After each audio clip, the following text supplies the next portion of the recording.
नमस्कार, स्वागत है सिलेक्शन गुरुजी ऑनलाइन यूट्यूब चैनल के अग्निवीर के प्रैक्टिस सेशन बैच में। और आज फिर हम कुछ महत्वपूर्ण प्रश्न की सीरीज के साथ आपके साथ हैं जो अग्निवीर के एग्जाम के पॉइंट ऑफ व्यू से बहुत इंपॉर्टेंट है। स्टार्ट करते हैं वीडियो रोज़ की तरह अपने एक मोटिवेशनल कोट से कि मेरा सपना ही मेरा लक्ष्य है और मैं उसे प्रयास करके हासिल कर ही लूँगा। ये आत्मविश्वास होना चाहिए, ये विश्वास होना चाहिए आपको कि लक्ष्य कितना भी बड़ा हो वो आपके डेडिकेशन, आपके समर्पण और आपके प्रयासों से बड़ा नहीं हो सकता। तो सब कुछ हो, चाहे जितना बड़ा टारगेट हो, अगर मन में विश्वास है तो जीत जरूर मिलेगी। तो बढ़ते हैं क्वेश्चंस की तरफ। पहला क्वेश्चन है, बहुत सिंपल सा क्वेश्चन है, समझने की कोशिश करिएगा कि A ratio B is equal to 3:4 and B ratio C is equal to 5:6, then find the A ratio B ratio C। ठीक है, बहुत सिंपल सवाल है। अब तक तो आपने ऐसे हमको लगता है सैकड़ों सवाल लगा लिए मेरे साथ में। A B C 3:4 और 5:6, 6 इसको 4 कर दो, इसको 5 कर दो, इस 4 को इसके साथ लगा दो और इस 5 को इसके साथ। 5 × 15, 5 चौका 20 और 4 × 24। आपका सी ऑप्शन हो गया 15, 20, 24। सिंपल सवाल, ठीक है ना, 10 सेकंड का। अगला क्वेश्चन ध्यान देना। अगला क्वेश्चन कह रहे हैं कि मानो प्रत्येक वर्ष के अंत में 200 रुपए की बचत करता है और उसे 5% चक्रवृद्धि ब्याज की दर पर उधार देता है, 3 वर्ष के अंत में उसे कितनी राशि मिलेगी। तो सिंपल सवाल है, समझने की कोशिश करो। मानव को हर 200 रुपये हर साल लगाता है, मानो 200 रुपये हर साल लगाता है। ध्यान दो, पहले साल फर्स्ट ईयर की बात करते हैं। फर्स्ट ईयर में क्या किया, 200 रुपये लगाया उसने 5% के रेट से, तो उसको ब्याज कितना मिला, 5 रुपया, अरे सॉरी 10 रुपया, ब्याज 10 रुपया। सेकेंड ईयर में कितनी राशि होगी, सेकेंड ईयर में ये राशि चूंकि चक्रवृद्धि ब्याज है तो ब्याज और मूलधन मिलके कितना हो जाएगा, 210 अब प्लस 200 और 200 और कौन सा, प्रत्येक वर्ष के अंत में 200 की बचत करके वो लगा रहा है। तो अभी जो दूसरे साल लगा राशि वो कितना हो गया, 410, और 410 का 5% आप निकाल लेंगे तो ये बराबर आ जाएगा आपको 20.5। ठीक है। अब तीसरे साल क्या कहानी होगी, तीसरे साल के लिए मूलधन क्या होगा, ये देखो 410 और ये 430.5 प्लस 200 यानी 630.5 और का 5%, 630.5 और इसका 5% का मतलब ये हो जाएगा कि आपको चाहिए 31.52। ये सब ब्याज है, ये ब्याज है, ये ब्याज है और ये ब्याज है। इस तीनों साल के ब्याज को जब आप जोड़ लेते हो ना तो 30, 20, 50, 10, 60 और 60 2 62.02 आपको मिल जाता है। तो टोटल जो अमाउंट मिलेगा 3 साल के बाद वो क्या हो जाएगा, 600 आपका मूलधन है और प्लस 62.02 यानी 662.02 रुपया आपको प्राप्त होगा। और ये आपका 662, गलत लिख गया है, ये 622 गलत टाइप है, ये 622 होगा, 62 है, 662.02 आपको मिलेगा। ध्यान देना, फिर से क्या करना है, फर्स्ट ईयर में 200 रुपया मूलधन है, 5% की दर से 10% हो गया, 10 रुपया हो गया। दूसरे साल ये 210 मूलधन और प्लस 200, 410 का 5% 20.5 हो जाएगा। फिर ध्यान देना, अब अगले साल ये 400, ये कितना 410 अब प्लस 20.5, 430.5 अब प्लस 200 यानी 630.5 का 5% 31.52। सॉल्व कर लेंगे तो टोटल अमाउंट 662.02 आपका आंसर हो जाएगा। ठीक है। अगला क्वेश्चन ध्यान देना, कह रहे हैं कि एक व्यक्ति 40,000 रुपए में 100 गाड़ियां खरीदे, 60 गाड़ियों का औसत मूल्य 500 है। ध्यान देना, यहां 7 नहीं है,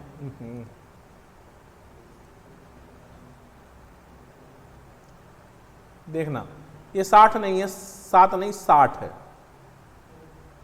60 गाड़ियों का औसत मूल्य 500 है तो शेष गाड़ियों का औसत मूल्य, अगर 60 गाड़ियों का औसत मूल्य 500 है तो कुल राशि कितनी हो गई 60 गाड़ियों की, 500 है तो 30,000, 30,000 ये हो गया।